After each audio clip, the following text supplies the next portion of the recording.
Olá, pessoal.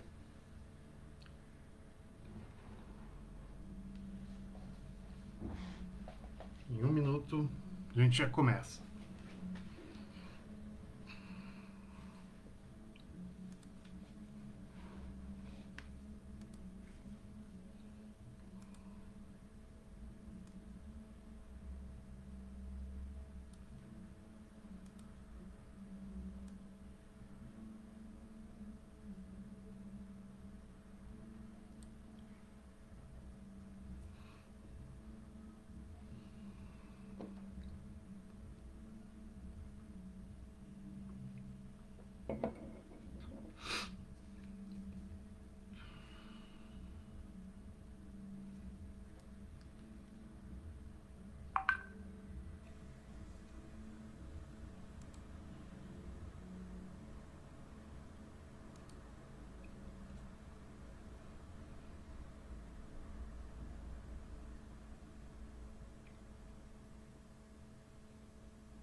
Mais um minutinho a gente já inicia.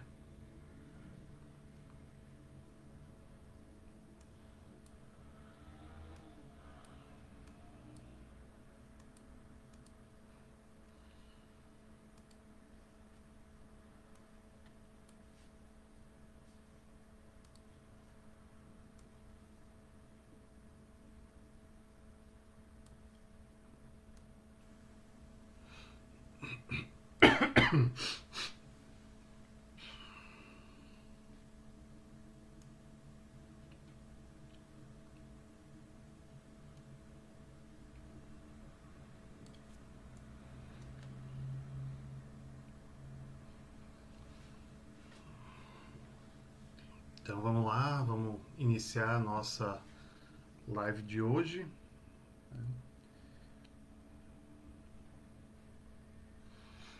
Então, inicialmente eu gostaria de agradecer ao Paulo e à Natália pelo convite. Hoje nós temos, então, como atividade do História em Quarentena, Questões Ambientais e Antropoceno. Né? Novamente gostaria de agradecer esse convite e nessa meia hora, uma hora de discussão, tentar trazer alguma novidade, algum debate relevante para vocês nesses tempos de crise sanitária, né, de quarentena e de reflexão, sobretudo, das nossas perspectivas, do nosso passado, né, de tudo aquilo que a gente pode tentar trazer nesse momento para vocês. Né? Meu nome é Clayton Março da Silva, gostaria de falar um minuto sobre a minha trajetória de pesquisa. Eu sou professor na Universidade Federal da Fronteira Sul, sou professor associado 2, né, nos cursos de graduação e pós-graduação de História, e também no mestrado de Ciência e Tecnologia Ambiental. Né? Então, a minha formação é na área de História, né, com graduação, mestrado na Universidade Federal de Santa Catarina, doutorado na Casa de Oswaldo Cruz, na Fiocruz, em História das Ciências e da Saúde, e com duas experiências de pós-doutorado, uma no Massachusetts Institute of Technology, né, ou MIT, e outra no Rachel Carson Center for Environment and Society da Alemanha, né, da Universidade de Munique. Né, nesses dois centros referência na história das ciências, na história ambiental e da agricultura. Então, rapidamente situando a trajetória de pesquisa, que acho que é importante para a gente pensar o que nós vamos debater hoje enquanto questão do antropoceno. Pensar que esse era um tema quando a minha geração estava entrando na pós-graduação, doutorado, era um tema extremamente recente, né? Como conceito, como concepção, como ideia. E então eu acho que de alguma forma toda a nossa geração ela fez pesquisa sobre o antropoceno. Eu vou depois explicar um pouquinho mais sobre isso, mas não necessariamente utilizando esse conceito e não utilizando também algumas possibilidades de pesquisa que esse conceito podem nos oferecer, tá bom? Eu só vou pedir ao Paulo que se tiver algum problema com o som, me dê um toque aí que a gente vai, pelo WhatsApp, que a gente vai tentando modificar aqui e ajeitar, né? Então, a minha tese de doutorado, ela que foi feita sob orientação do professor Robert Wagner na Casa de Oswaldo Cruz, ela deu origem a um livro chamado De Agricultura Farmer, publicado em 2015, que mostra como uma figura como Nelson Rockefeller, que é foi um multimilionário norte-americano extremamente influente na política internacional, principalmente ao final, no período do entre guerras e até sua morte em 1979, ele era uma figura que pensava muito planos de desenvolvimento e modernização para a América Latina, né? A família Rockefeller é uma família ainda extremamente influente através da Fundação Rockefeller, multimilionários desde o século XIX, principalmente pela exploração do petróleo, mas também por uma série de crises, a família Rockefeller vai investir em questões filantrópicas através da Fundação Rockefeller, né, que está atuando desde o início do século XX e continua atuando até hoje, mas também através de outras instituições menores, como a que eu mostro no meu livro, que é a American International Association for Economic and Social Development, né? Que é uma associação americana internacional, que basicamente era uma agência filantrópica que no final da Segunda Guerra Mundial ela fez uma série de acordos com governos estaduais, principalmente em São Paulo e Minas Gerais, para impulsionar a produção agrícola desses estados, né? Resumindo um pouco a história, os nossos governantes na época, né, nesses estados, acharam que a experiência deu certo e nacionalizaram essa experiência, né? Simplesmente porque o governador de Minas Gerais na época, nos anos 50, era o Juscelino Kubitschek, né? E viu que a extensão rural seria uma grande forma de levar técnicas e tecnologias conhecidas nos institutos, nas universidades, nos centros de pesquisa, até o agricultor. Isso era um grande sonho, né, de você conectar, né, estender, né, fazer chegar o conhecimento técnico ao agricultor, que naquele momento era visto a partir do que a gente comumente chama de um estereótipo do Jeca Tatu, né? Então ali você começa, na minha opinião, uma grande força que depois, não apenas pela pequena agência do Nelson Rockefeller naquele momento, mas por uma série de outras agências e governos que vão começar a se interessar por esse tema, a dar um impulsionamento nesse processo de modernização e desenvolvimento da agricultura, né? Vamos lembrar que já existiam iniciativas dessa maneira, né? Já existia a extensão rural em Viçosa, Semana do Agricultor, já existiam escolas de pesquisa agropecuária na Bahia, em Campinas, no Rio Grande do Sul, existiam experiências malfadadas nos Cerrados, né? Em Goiás, mas no final da Segunda Guerra Mundial que você tem também uma série de questões que ajudam nesse contexto a ter esse grande impulso, porque ele vai ser importante para a gente discutir o antropoceno, né, depois, né? Porque O José Graziano, há 3 anos, numa conferência da FAO, ele fala que hoje a agricultura responde por aproximadamente 20% das emissões é, relativas ao efeito estufa, né? Então é um quinto das emissões. Se você pensar isso, grande parte da agricultura está localizada no sul global. E do sul global, as grandes extensões de terras agricultáveis estão na América do Sul, né? Transformadas ou não ainda em agricultura. A gente torce sempre que não, né? Mas mesmo assim você já tem estatísticas que observam que já tem a interação antrópica no Cerrado em 40 anos fez com que essa interação chegasse a praticamente 50%, né? Então, fechando parênteses, voltando, né, como no pós-Segunda Guerra Mundial você tem aquilo que John McNeill vai chamar de grande aceleração, né? Quando todos os ciclos biogeoquímicos eles começam, de certa forma, a acelerar a sua emissão, né, pela ação humana. E nos meus estudos eu concentro isso justamente nessa parte agrícola. E aí eu vou tentar, né, através da rede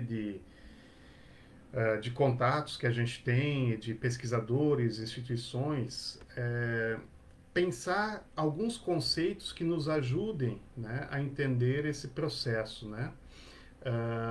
Principalmente qual é o papel da agricultura nesse antropoceno, né?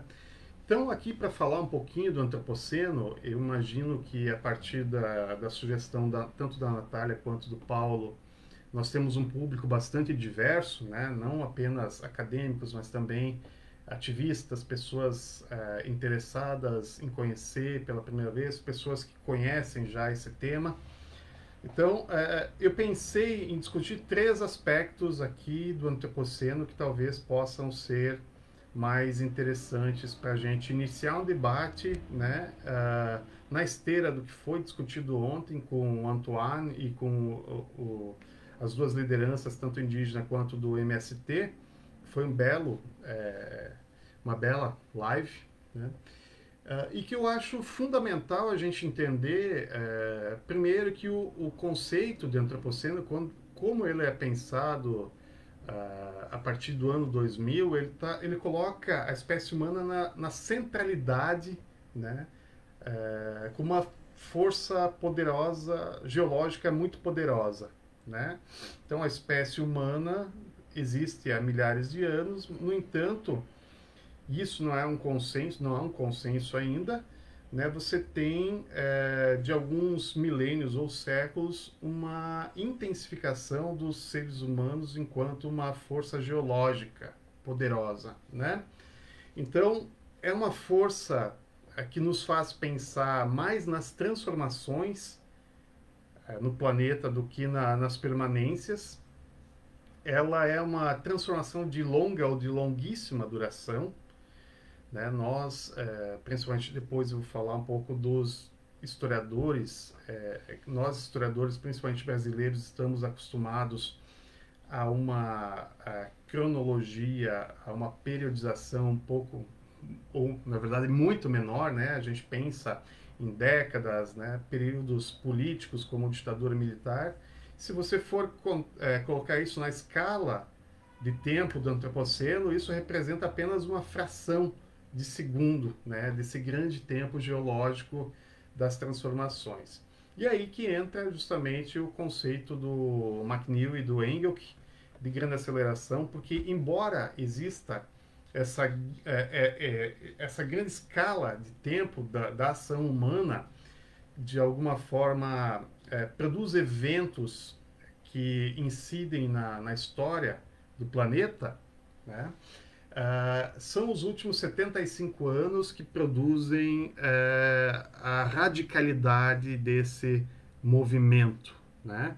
E isso até eu vou discutir um pouquinho depois, que não é apenas um discurso, né? Você não é apenas uma luta por um conceito, mas há sim uma grande possibilidade, principalmente pelas ciências naturais, de buscar elementos que possam confirmar essa tese e, de alguma forma, fazer convencer, né, nessas grandes convenções científicas, de que nós não podemos mais chamar o nosso período da história da Terra apenas de Holoceno, né? Mas precisamos dar um novo nome a isso, que é Antropoceno. Isso, claro, não é consenso, né? Isso, obviamente, tem bastante resistência ainda, né? Mas uma das questões utilizadas para o entendimento do Antropoceno é justamente a estratigrafia, né? Que é aquele ramo da geologia que estuda os estratos ou camadas de rochas, buscando determinar os processos e os eventos que as formaram, né? Aquelas camadas de rochas. Então, um dos argumentos fundamentais, e acho que é fantástico nesse sentido, é entender que a estratigrafia a ser feita no futuro, quando ela olhar para a nossa geração, ela não vai encontrar apenas fósseis, né, como nós encontramos em relação ao passado, mas ela vai encontrar, sobretudo, tecnofósseis, fósseis produzidos a partir da tecnologia, né? Então, se a gente aqui pensar bem didaticamente, como os futuros arqueólogos vão descobrir ou vão, né, escavar, de certa forma, partes do mundo para saber mais como a nossa geração ou a geração dos nossos pais, avós, viveu, né? Eles possivelmente não vão encontrar apenas objetos técnicos no sentido que nós encontramos de 200, 300, né, anos ou muito mais. Mas vão encontrar também peças de computador, né, quem sabe, enfim, todo tipo de material técnico e tecnológico que pode servir como uma grande inovação, né, nessa nova forma de nos relacionar com o planeta, né? E embora o conceito de antropoceno ele não seja um conceito ainda muito difundido em parte das academias ou mesmo na mídia de massa, você pode encontrar, por exemplo, numa search lá no Google Scholar, por exemplo, em setembro de 2016, você tinha mais de 28.400 citações do termo antropoceno, né? Então há um interesse muito vívido nessa na produção de um conhecimento que a gente vai ver que não é um conhecimento apenas acadêmico, teórico, mas ele também está muito relacionado às possibilidades de convivência, de coexistência no planeta, e também assim oportunidades de produção de saber, né, de conhecimento. E dentro disso, do antropoceno, você tem várias teses, né? Acho que existem teses até otimistas, que não vou me deter muito aqui, mas elas preveem que a própria mudança que ocorre no planeta através da intervenção humana, ela facilita determinadas atividades, como por exemplo, se você coloca uma barragem numa região onde antigamente não tinha, você pode criar microclimas que facilitam a produção agrícola de certas commodities ou de produtos que antes não eram possíveis produzir naquele solo ou naquele microclima, né? Então, isso é só um exemplo de milhares que podem ser dados por essa visão mais otimista das mudanças que se dão a partir do antropoceno, né? Mas eu diria que a maioria das teses são as teses catastróficas, né? Se vocês pensarem, e eu sugiro aqui, depois que fiz propaganda do meu livro, eu faço de outros autores, como do professor José Eli da Veiga. Ele escreveu esse pequeno manual, acho que é super interessante para você entender didaticamente o Antropoceno e a Ciência do Sistema Terra, é o nome do livro. Quais as teses que estão em jogo nesse momento, né? Então, algumas das estatísticas que eu pensei aqui nesse texto, só para colocar, são assustadoras, né? Por exemplo, que 90% da população mundial já é prejudicada pela poluição. Em alguns países emergentes, é a terceira causa de morte, atrás da alimentação e dos riscos metabólicos, como diabetes, pressão alta, etc. Né? Se você for continuar, né, com esse tipo de estatística, a falta de água potável atinge 36% da população da África. Né? E aí você, and so on, você vai adiante e todo mundo de alguma forma pode ter uma estatística aí para dividir depois no nosso bate-papo sobre a narrativa catastrófica. E de certa forma de certa forma a gente acaba buscando alguns arquétipos para que essas estatísticas façam sentido. E um deles é o arquétipo bíblico, né? Do fim do mundo, do Apocalipse. Então, de certa forma, algumas narrativas do Antropoceno são muito ligadas a essa ideia de que nós vamos conduzir o planeta à destruição total, né?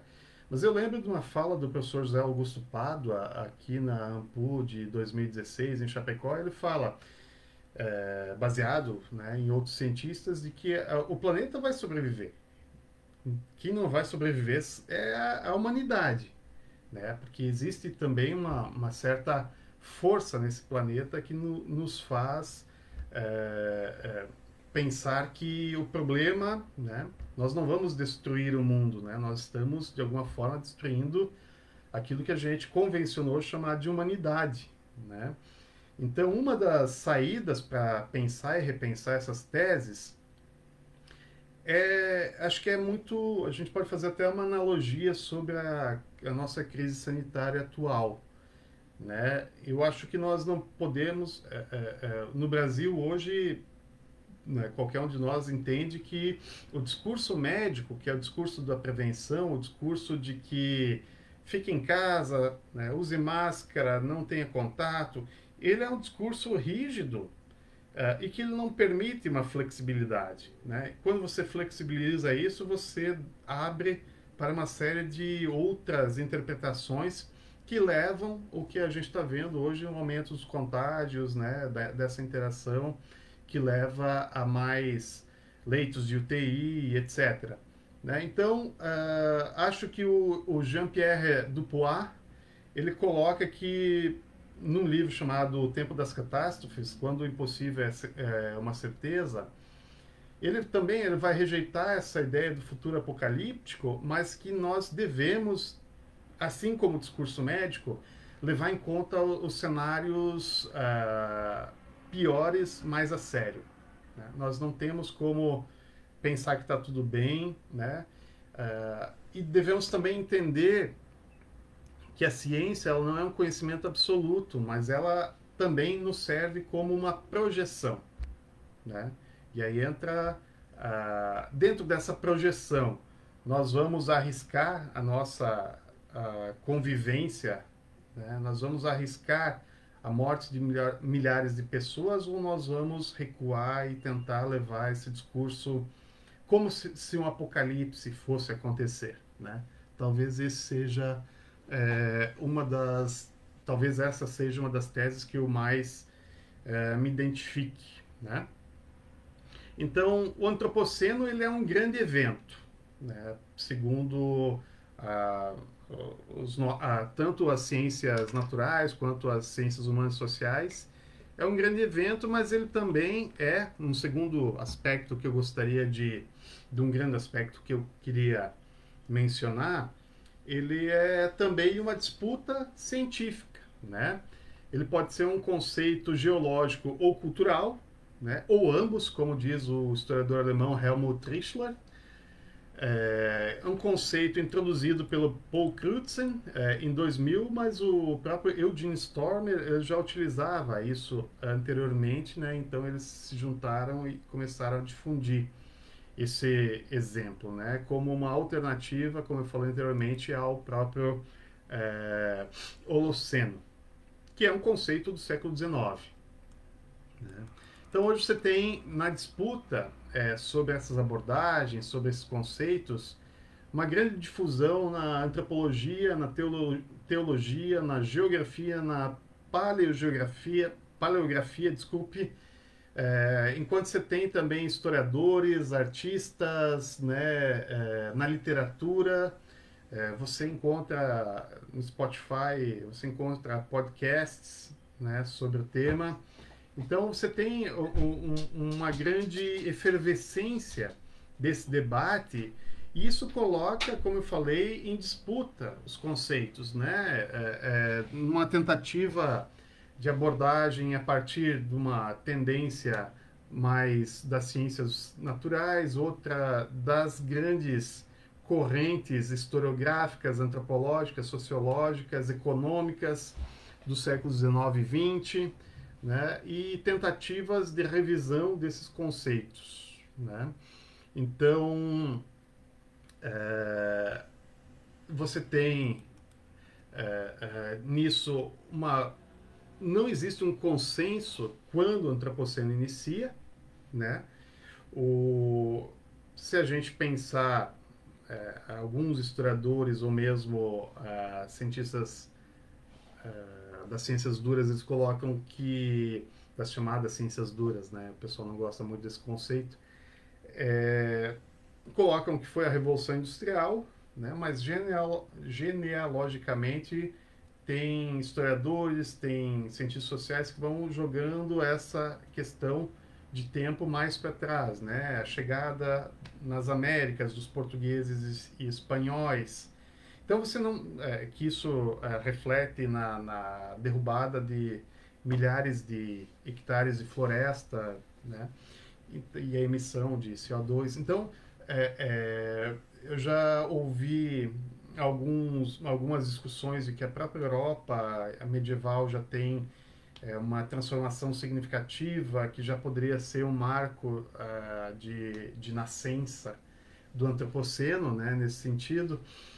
Então não há um consenso, né? Não há um consenso, assim como não há dos eventos iniciais do antropoceno, assim como também não há um consenso se todas as transformações são impulsionadas pela espécie humana. Então você tem uma parte de cientistas sociais que diz, olha, sim, a humanidade é fundamental para entender transformações, mas existem dinâmicas daquilo que a gente chama de mundo natural, que as suas próprias interações já dão dinâmicas muito importantes no planeta e que também essas dinâmicas influenciam nas próprias ações humanas, né? Então, o conceito de antropoceno, nesse sentido, não seria algo totalizante, né? Talvez como é interpretado a partir do Crutzen do Sturmer, desculpem. E por fim, né, para encerrar um pouco esse segundo tópico, Paulo, eu vou te pedir mais algum tempinho aqui, porque ainda não entrei no terceiro tópico.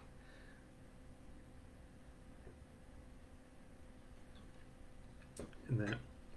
Então, uma coisa que me pareceu quando eu conheci esse termo e quando eu comecei algumas pesquisas, eu discuti bastante com um colega chamado da Universidade Central do Paraná, em Guarapuava, que é o João Klanovics, que é um historiador muito competente, muito interessante, e a gente pensava muito de como o antropoceno, por outro lado, ele é uma nova categoria de explicação totalizante, global, né? E até que ponto ele não é um substituto da velha world history ou da história das civilizações do século XIX, né, que era a grande narrativa onde colocava o norte global como um indutor da história da humanidade, né? E então a gente começou, de certa forma, a pensar isso, formou algumas críticas, eu acabei escrevendo alguma coisa que estou aguardando agora um parecer sobre a publicação com um colega italiano, que é o Claudio Di Maio, e também a partir de um grupo de pesquisadores que a gente tem junto com a Universidade de Eindhoven, na Holanda, também indianos e, enfim, uma grande rede que a gente formou e que vai publicar um dossiê agora em 2021 sobre o antropoceno pós-colonial, né? Ou seja, como, de certa forma, existem certas questões do imperialismo e do velho colonialismo que podem estar presentes não somente nos processos de mudança geológica, mas também nas narrativas e nos conceitos ligados a essa nova abordagem que seria o antropoceno, né? Então, sobretudo, isso me inspirou um pouco na criação de um terceiro momento, então, da minha fala, e eu espero encerrar em breve, de pensar e repensar conceitos a partir de realidades, principalmente do sul global, né? Então, eu venho propondo, juntamente com uma rede de pesquisadores, colegas, instituições, o conceito de soia-seno, ou soja-seno, né? Para contrapor um pouco essa disputa do norte global entre antropoceno, de um lado, e críticas como de um pensador fantástico que é o Jason Moore, que ele diz que não há antropoceno, há o capitaloceno, né?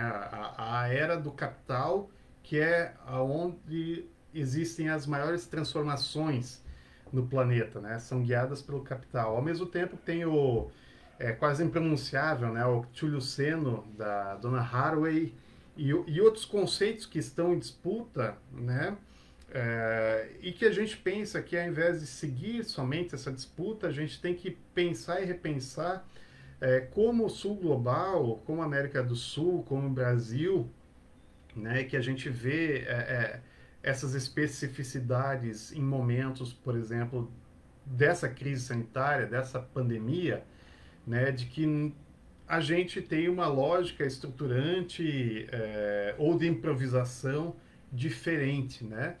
Então, o nosso projeto de pesquisa, que é um projeto que reúne grandes universidades do Brasil e do exterior, e depois, se tiver um tempinho, falar um pouquinho mais desse projeto, é pensar, primeiro, como há uma impossibilidade de você dominar assuntos com o antropoceno, porque ele envolve critérios de geologia, de hidrologia, de botânica, então, milhares de estatísticas que você não tem como conferir o tempo todo, né?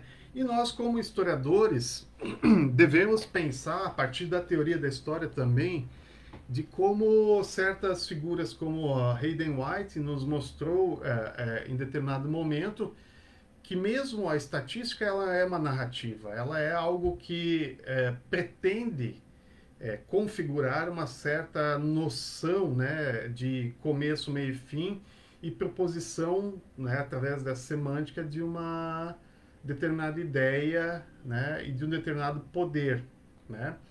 Então, se vocês observarem, todo o texto relacionado ao antropoceno está ligado a uma série de estatísticas, né, como o seu principal argumento. Muito embora existam questões que a gente não pode mensurar necessariamente, né? Eu tenho como uma história aqui que a gente sempre discute em sala de aula, mas que para algumas pessoas, tanto engenheiros e tal, isso é simplesmente uma canção de Ninar, uma história, mas que ela faz muito sentido para a população do oeste catarinense, que é onde eu moro, aqui em Chapecó, que há uma mudança incrível depois da construção de uma série de barragens aqui na região, né? Que é a diminuição do número de geadas, que é a diminuição dos períodos de frio. Hoje fez bastante frio, estava 3 graus aqui quando a gente acordou de manhã, mas você, no início dos anos 90, você tinha um mês inteiro de temperaturas nessa média. E hoje você tem, até um dos dados que o próprio Joklanowicz levantou na sua tese, você tem determinados invernos que você tem 4 geadas. Né? Isso você tinha um número muito maior. Então, há uma percepção dos moradores dessa região de que as coisas mudaram, né? Com o aumento do número do volume de neblina, né? Uma série de questões. Só que você não tem como convencer muitas pessoas, né? A gente já conversei com muitos engenheiros, eles não se convencem desse argumento, né? Então, é como se fosse dados que você não consegue transformar, mensurar, e isso também faz parte de uma narrativa do antropoceno, né? Quais são as percepções que a gente tem sobre as mudanças climáticas, né? Nós não precisamos comprovar como a ciência do século XIX estaria interessada. Nós podemos colocar nossas percepções como uma possibilidade de pensar e repensar essas mudanças, né? Eu acho que a gente tem que pensar também o antropoceno mais do que um objeto de pesquisa, mas também um evento, né? Que ele não pode ter conceitos físicos fixos, na verdade, né? Se a gente pensar na própria noção de água ou de solo, a própria como há uma influência antrópica tão grande, né, que até as propriedades físicas e químicas dos solos, da água, do ar, elas são modificadas, e isso também foi chamado a atenção, novamente eu vou mencionar o Jó em uma das nossas conversas, o Jó Klanovix, de que é tão difícil você pensar no conceito de rio, que é uma coisa tão básica, da forma como nós temos hoje. Né? Ele até propôs uma vez de chamar de antroporrio, porque nós alteramos tanto o leito do rio, a sua configuração, que ele não é mais aquilo que foi formado por uma dinâmica não humana da sua própria existência. Né? Eu sei que já passei um pouco do tempo, então eu vou só pular esses dois momentos aqui, né? Vou falar rapidamente aqui para a gente tentar encerrar. Eu, como historiador, eu estou muito interessado nesse conceito porque ele pode nos trazer uma postura muito ativista e que dá um retorno muito interessante à sociedade, muito mais do que os movimentos que, na minha opinião, estavam em voga no Brasil, que era uma historiografia mais relativista, né? O relativismo foi muito importante no contexto pós-Segunda Guerra Mundial para demonstrar que não existe sociedade melhor do que a outra, grupo melhor do que o outro, sujeito melhor do que o outro, mas que existem diferenças, né? Mas em relação ao meio ambiente, eu acho que a gente não, essa é a minha opinião, eu acho que a gente não pode ser relativista, né? Acho que aqui a gente tem que trazer uma postura muito mais ativista, no sentido que eu retomo a proposição que eu falei lá no começo, de que a catástrofe ela não é só uma narrativa distante de nós. Acho que nós devemos manter a ideia de catástrofe para organizar as nossas narrativas, as nossas percepções e a forma, de certa forma, como nós organizamos e coexistimos. Né? Acho que a fala de ontem foi fantástica nesse sentido. Né? E por fim, né? Como historiador, isso nos apresenta muitas materialidades que antes os documentos apenas dos arquivos, embora os historiadores já não façam o seu trabalho mais apenas com documentos e arquivos, nós passamos por uma grande revolução nas fontes, né? Mas eu acho que abrem muitas possibilidades de pensar, por exemplo, uma grande monocultura como uma fonte de pesquisa, né? Mas também os dados produzidos sobre essa monocultura, a soja é apenas um exemplo importante que causa, segundo um relatório da União Europeia, e aqui estou eu com estatísticas, né? Em 2013 causava 19% dos desmatamentos no planeta, né? Então, a série de modificações na diversidade biocultural que ocorre é dramática, né?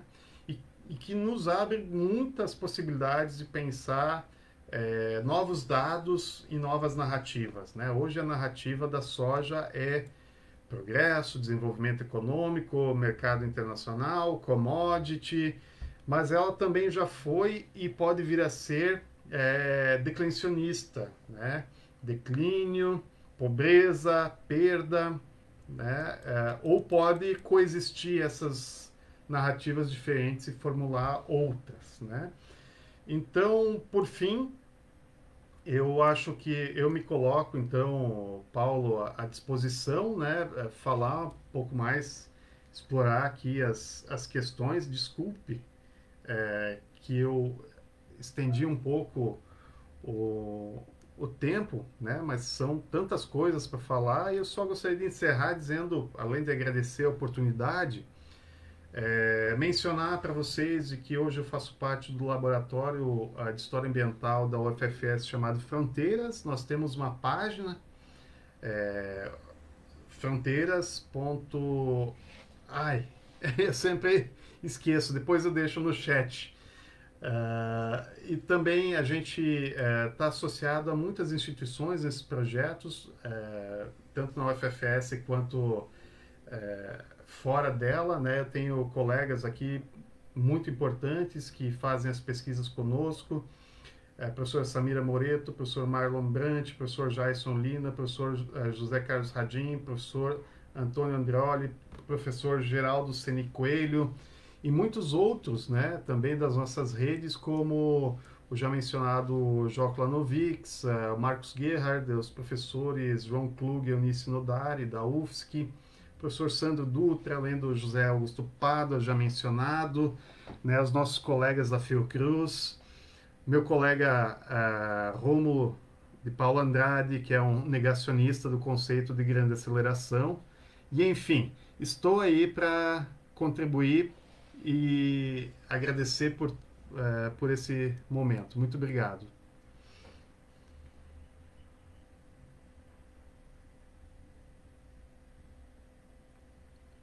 Paulo?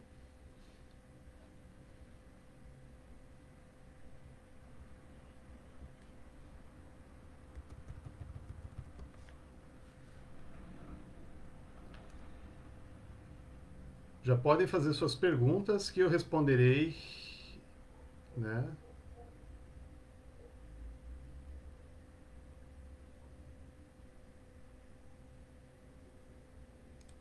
Obrigado, professora Samira. Fronteiras.eco.br é o nosso site.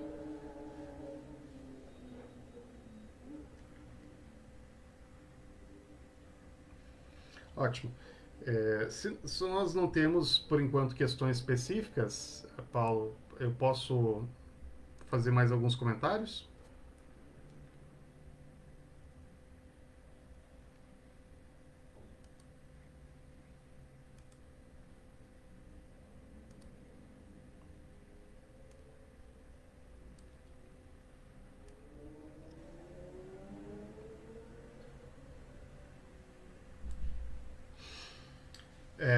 Enquanto o pessoal fica mais corajoso para fazer perguntas e eu aproveito para tomar um golinho d'água,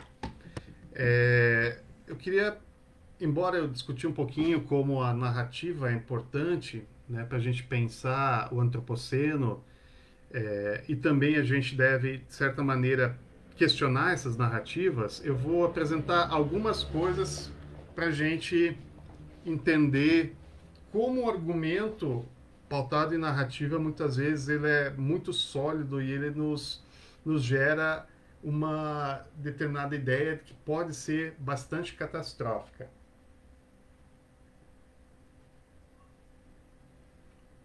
Do planeta, né? Então, hoje, nós temos, em média, 6% da superfície terrestre que em algum momento do ano ela é coberta por soja. Né? Isso não é pouca coisa. Né? Dentro da questão específica da soja, nós temos duas questões fundamentais ali que eu gostaria de colocar também para a gente pensar, né? Uma grande tendência otimista, né, de você trazer soja, que era uma planta originária da região central da China, que depois é explorada na Manchúria, e que é de latitudes diferentes aqui dos trópicos, né, de baixa latitude. Então há uma grande tendência a ver isso como de forma otimista, como essa planta rica em proteínas ela é adaptada a essa latitude, né? Por outro lado, né, nós temos a versão bastante crítica em função justamente da devastação que a soja provoca, né? Então, porque com ela vem também paraquat o glifosato. Hoje nós temos em torno de 92% da produção de soja brasileira a partir de transgênicos, né? Nós também temos um aumento de poder político desses grandes produtores, ao mesmo tempo de que um dado que eu já comentei antes, né, nós temos em torno de 19% de uma contribuição direta ou indireta no desmatamento através da soja. Né? Então, são questões para pensar como isso abre uma série de questões para cientistas sociais, historiadores, ativistas, cidadãos, né, brasileiros a pensar e repensar essa lógica das ferramentas de mudança e de aceleração do ciclo biogeoquímicos que nos trazem essa nova era chamada antropoceno. Me parece que eu vou apenas colocar aqui o Paulo. A da Ana Cristina Pandolfo. Tá. Ela elogia, fala que o tema é interessantíssimo e pede para que você fale um pouco sobre o movimento negacionista e como ele afeta a discussão do conceito / evento antropoceno.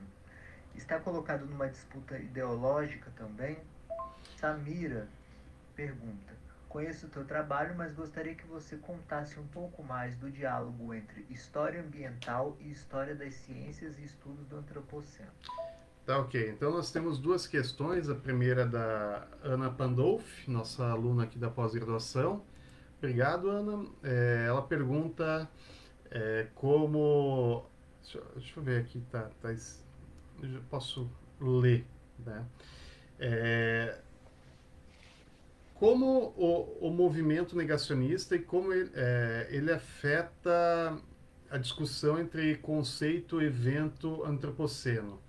Está colocado numa disputa ideológica também? Claro, 100%, total. Embora eu acho que o negacionismo com dados, né, quando você tinha certos pesquisadores e uma certa dúvida na esfera pública sobre isso, e eu digo isso lá aqui no Brasil, lá por 2008, 2009, É, o caso do Molion, né, que é um professor de que ele é bastante ligado ao agronegócio, ele fornecia muitas palestras e muitos dados demonstrando na concepção dele de que, na verdade, as mudanças climáticas eram mudanças da própria história do planeta, né, da própria interação, é, enfim, de todas essas toda essa relação, né? E por muito tempo, né, acho que se tornou uma tendência, né, porque você tinha, eu lembro que existiam movimentos políticos que até dentro da esquerda mencionava que a disputa e a discussão ecológica, isso eu posso afirmar de memória até 2010, 2011, quem fazia esse tipo de discussão era chamado de eco-chato, né? É um termo que hoje eu observo que está um pouco mais em desuso, né? Mas ele foi bastante forte em certo momento, porque, na verdade, a grande questão colocada para a direita era, então, o fortalecimento do capitalismo, do lucro dessas instituições, mas para a esquerda, principalmente a latino-americana e a brasileira em especial, nós tínhamos a ideia, né, predominante, né, e não total, de que era necessário acesso à terra e acesso às condições para a melhora de vida dessa população, né? Então a questão ambiental da conservação ela ficava de certa forma a um grupo muito reduzido e muitas vezes estereotipado de eco-chatos, né? Então não é apenas o negacionismo que a gente conhece dos movimentos da direita política, né? Mas é também uma certa percepção de que nós tínhamos muito a conquistar enquanto direitos de, trabalhistas, políticos, mas também de acesso às benesses do capitalismo, enquanto uma forma de progresso e desenvolvimento, né? Eu acho que na última década já há uma certa percepção parece que a balança que antes, né, estava mais equilibrada, ela está percebendo, porque isso sobretudo pelas grandes instituições globais, a Organização das Nações Unidas e outras, vão mencionando, né, esse ritmo das mudanças aceleradas no planeta, né, e como isso vai afetando grandes populações, né, principalmente no chamado sul global, né, e isso há uma percepção, quer dizer, a gente está sentindo mais na pele nessa última década essas mudanças. Por isso, o negacionismo ele tem muito espaço, ele tem uma importância pública muito forte porque ele consegue captar corações e mentes de uma grande parte da população em praticamente todo o planeta, mas me parece que, de certa forma, grandes empresas já estão incorporando um pouquinho, a partir da vertente capitalista, né, um certo discurso de preservação, ecologia, né? Claro que não é o meu conceito, o nosso conceito de proteção, de respeito às populações tradicionais, né? Mas me parece que está em contestação do negacionismo, né, ambiental. Mas isso são percepções que a gente tem a partir também dos nossos filtros, né? Talvez outras respostas sejam bastante possíveis, pertinentes nesse sentido, né? E pergunta da Samira, então, gostaria que você contasse um pouco mais do diálogo entre história ambiental, história das ciências e estudo do antropoceno, né? Eu gostaria de pensar de que a história das ciências e a história ambiental, elas têm duas origens diferenciadas, né? A história das ciências, ela nasce a partir do interesse de matemáticos que vão pensar os grandes feitos das ciências e por isso se torna uma narrativa bastante tradicional, né? Que vai configurar a história das ciências, principalmente antes da Segunda Guerra Mundial, né? Mas com a própria introdução de métodos da sociologia, da antropologia, há uma renovação dessa história das ciências que vai, de certa forma, por um lado, fazer algo bastante semelhante ao que a gente conhece hoje como história ambiental, né? Que é a história, então, de como os humanos interagem com o mundo natural e como o mundo natural também influencia nas ações humanas, né? Depois vou um pouco além desse conceito, né? Eu só estava pensando um pouco na percepção inicial da história ambiental. Eu acho que o que me motiva e o que me motivou a fazer essa transição e esse diálogo entre história das ciências e história ambiental é de que as grandes transformações no ambiente promovidas no século XX são feitas a partir de uma noção de conhecimento científico e de introdução de tecnologias, né? O meu caso de estudo é agricultura, então não há agricultura, na verdade, mas nós não praticamos. Há uma agricultura extremamente extensiva, né, predominando no sul global. Eu digo predominando porque, embora os dados apontem que há redução na taxa de desmatamento, cada vez que você passa por uma estrada, cada vez que você olha uma reportagem, você vê mais matas sendo abertas para pastagem ou para agricultura. E acho também que é um diálogo frutífero entre a história ambiental e a história das ciências, porque ambas buscam na fonte da história do antropoceno, né? Não apenas um diálogo que a história cultural, por exemplo, fazia com a antropologia e com a sociologia ou com a crítica literária, né? Então, nós, historiadores da ciência, historiadores ambientais, levamos em consideração para o estudo do antropoceno a antropologia, a filosofia, a sociologia, a crítica literária, mas também os biólogos, mas também os botânicos e todos aqueles que podem, de certa forma, nos trazer algum tipo de conhecimento para a reflexão teórica e empírica do mundo e das transformações regionais, locais, globais que a gente tem em vista, né?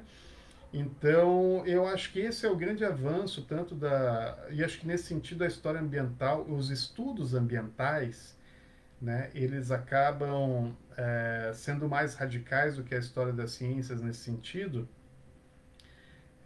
porque já não fazem mais a dicotomia que eu apresentei antes, né, na separação entre natureza e cultura, né, entre humanos e não humanos.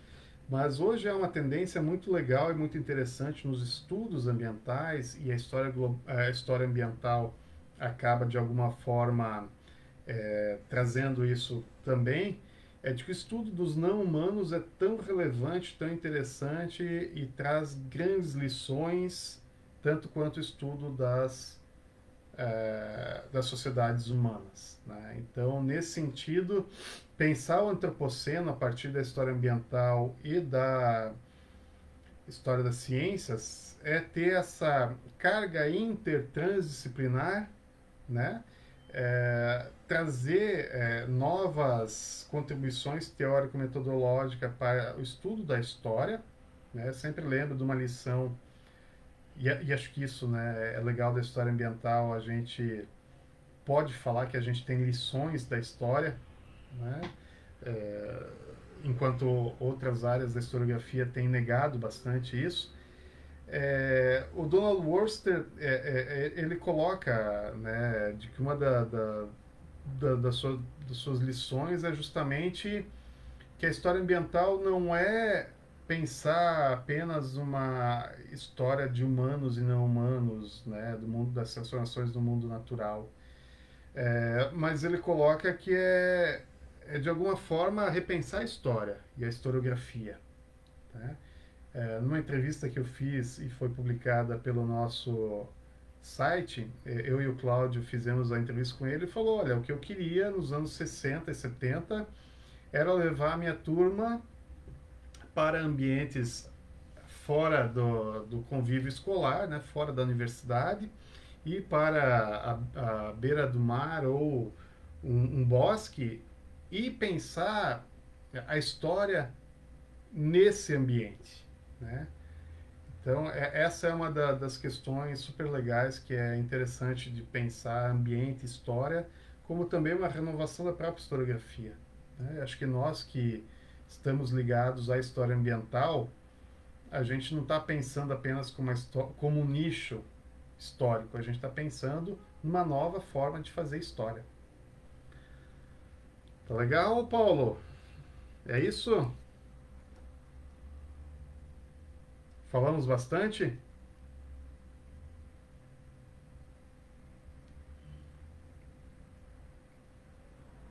Podemos encerrar, né, Paulo?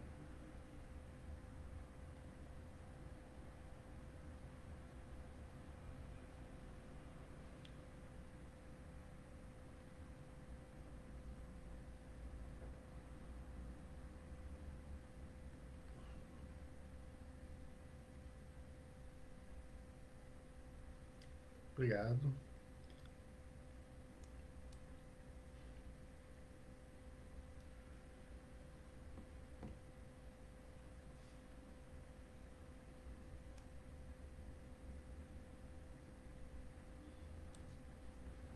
A gente vai encerrando aqui.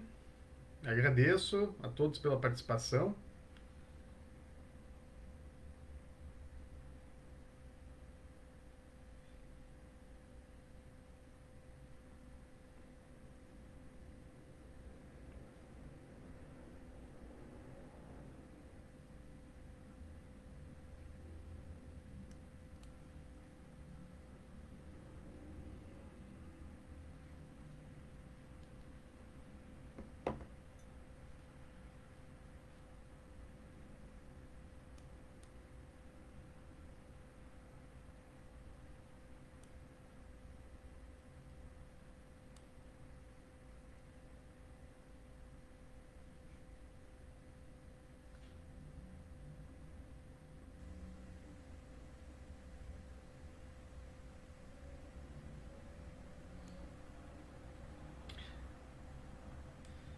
Anísio, você fez uma pergunta aqui, aproveitando. É um texto. Tem um texto online do professor Donald Worster, que é para fazer história ambiental. Ele está disponível na rede, tá? Eu vou até deixar aqui para você a referência.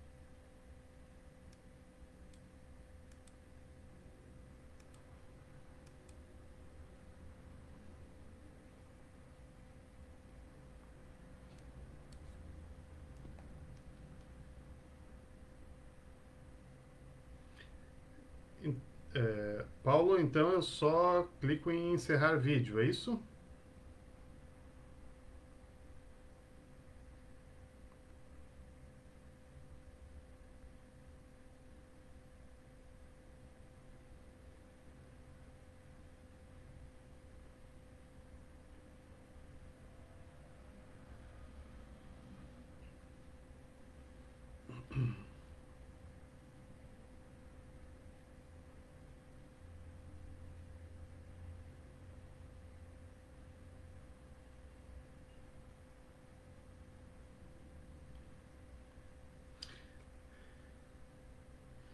Eu clico aqui em encerrar vídeo ao vivo e só isso.